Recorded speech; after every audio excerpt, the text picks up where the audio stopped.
Good নুন। আজ 4 March 2025। তো অনেক দিন বাদে আজকে আবার ভিডিও শুরু করছি। আজকে ভিডিও শুরু করার একটা গুরুত্বপূর্ণ কারণও আছে। আজকে আরামবাগে আসছে জোজো। শুভ সকাল জানাচ্ছি সকলকে। আসলে শুভ সকাল না, মাথার উপরে সূর্য উঠে গেছে, অর্থাৎ শুভ দুপুর। কিন্তু চলেছি আমার স্বপ্নদূতকে নিয়ে বিশ্ব ভ্রমণের পথে। আমি তোমাদের আদরের জোজো দাদা। এখন আছি আমি হুগলি, এগিয়ে যাব বর্ধমান, বীরভূম থেকে পশ্চিম বর্ধমান থেকে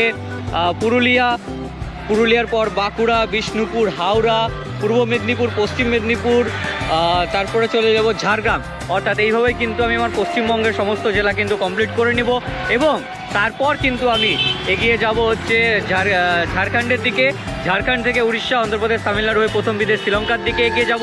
তো এই মেসেজ এটা দেওয়া এই কারণেই যে তোমাদের যারা পরিচিত আছে সকলের সাথে শেয়ার করে দাও। Pedal for green, plant for peace, donate blood and write for health. আমার সাথে ছিল।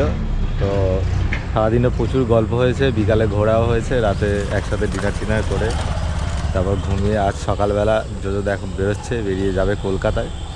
এখন বেরিয়ে পড়ছে, এখনই প্রায় অনেকটাই বেলা হয়ে গেছে, 7টা বেজে গেছে, অনেকটাই সূর্য প্রায় মাথায় উঠে গেছে। বাট হয়নি সেটা। তবে ভালো লাগছে দাদার কাছে এসে। দাদা অনেকদিন থেকে বলছিল যে আমি আরামবাগে থাকি, এবার আসো আরামবাগ। তো এসে ভালো লাগলো, আরামবাগ শহরটাও ভালো লাগলো, কালকে ঘুরলামও। আর এখন বেরিয়ে যাচ্ছি কলকাতা। আজকে কলকাতা পৌঁছানোর চেষ্টা থাকবে, প্রায় 80 থেকে 90 কিলোমিটার মতো হয়তো জার্নি হতে চলেছে। সকলে আশীর্বাদ করো, ভালোবাসা দিও।